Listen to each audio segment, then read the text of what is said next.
The most important thing is that you have a vision, that you have a goal. Because without that vision and without that goal, again, you're drifting around and you're never gonna end up anywhere. People don't become successful just by accident. You know, I mean, maybe the guy that found gold in California and started the gold rush, but don't count on that. That's the one in a lifetime kind of a situation. So you got to really have a specific goal, and to me, to have that vision that I want to be Mr. Universe, that I want to be the greatest bodybuilder of all time. That was a great vision, and that specifically to look like Reg Park and to be up there on that stage and to lift the trophy overhead and to win the championship over and over and over again. So that was a great goal. You have to have a goal. Now, it doesn't have to be that specific goal, but it has to have some goal. This is why I always recommend to people, sit down, take your time, and start thinking about, why do you want to work out? What is your goal? And that can be as crazy as it is. It could be, I want to impress girls. If that's your goal, so be it, but it motivates you.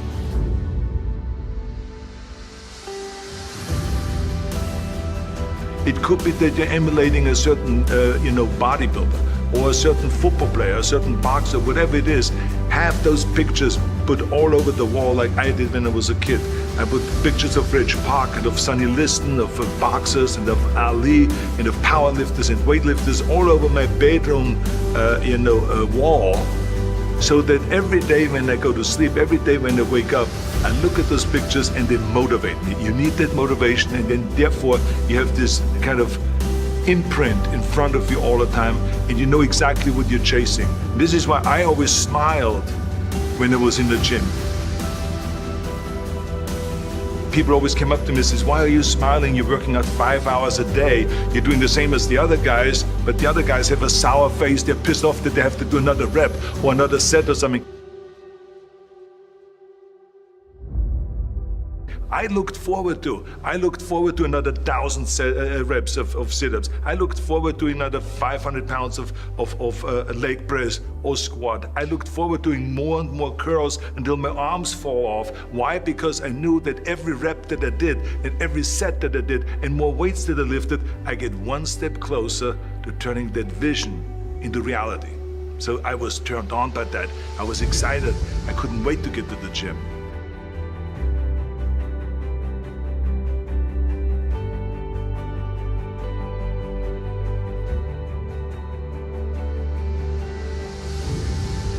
One of the things of, creating urgency, it can go, one way or the other. Because I remember that when I weighed 245 pounds, and Bob Rafelson, the director of Stay Hungry, said to me that I'm interested in having you come in for a reading and work on your acting and all this, because I'm interested in having you in a movie to star with Jeff Bridges and with Sally Fields.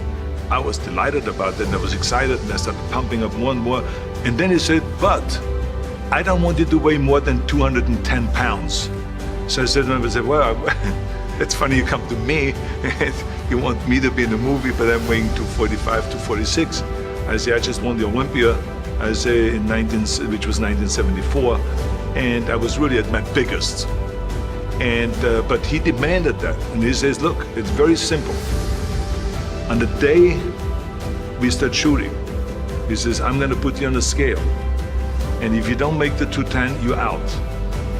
Because I have someone else in mind. And I worked on it. I started visualizing myself very clearly as a lean athlete. Because that's the only way I could lose that weight and all of a sudden get interested in running more. Because up until that point I ran like 3 miles after training or before training or whatever. But now all of a sudden it was 5 miles, 6 miles, 7 miles, 8 miles. And they even ran mini marathons in order to lose the weight. And I did everything with high reps. And I was watching my diet, what I eat and all those kind of things. And but the day before, I remember we went to Birmingham, Alabama. The day before I was at the YMCA with Bob Rafelson. He was swimming and I was working out and I was running. There was a track there and I was running. He says, let's step on the scale. And I stepped on the scale and I weighed 209. So it just shows you what is possible if you visualize exactly what you want to look like. So it can go one way, which is like you can lose weight and get trim and get slim and everything, get the abs out and all this. Or you go the other way and you gain weight because you see yourself big and you see yourself as a winner of a Mr. Olympia or something like that. So it can go either way. But in each case, it was like certain time limits were set and I had to perform, and there was no room for any kind of like, well, I can't get my act together or anything like this because there's only a certain amount of time. But the key thing again is have the clear vision. Have the specific goal of what you want to accomplish, because then you never go to the gym and you say, the day I feel down a little bit, I don't know what it is all about, I don't know my life, I'm confused. No, I tell you that I was a perfect example of someone that was not confident at all. I mean, when I was a kid, I was just like any other kid. I had my hang-ups and problems and all this. But when I joined the weightlifting club and I won my first little trophy because I did the best clean and jerk, and then we went to another meet and I won another little trophy, I started feeling like somebody. So, and of course not everyone is gonna have this kind of a situation, but the bottom line is, everyone can use the same method, because I used it in politics, I used it in making money, I used it in everything that I've done in the movie business. When you have one little victory, little victories add up, and that is what gives you then ultimately confidence. Well, for me, the most important thing always is to have a deadline. So when I, for instance, had a competition, and let's say the competition was in the middle of September, and it was now beginning of summer, so there was no more time to screw around.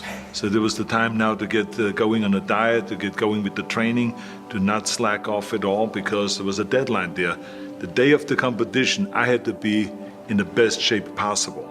And I knew that if I come to the competition and I lose because I did not schedule my training the proper way, or I didn't have the right frame of mind, or I didn't give everything, literally worked my butt off, I would be just so angry. So I never wanted to be in that situation. So this is why it was very important to pick that time and to say, this is when I have to be in top shape, and then to work towards that. But it's not just with the competition.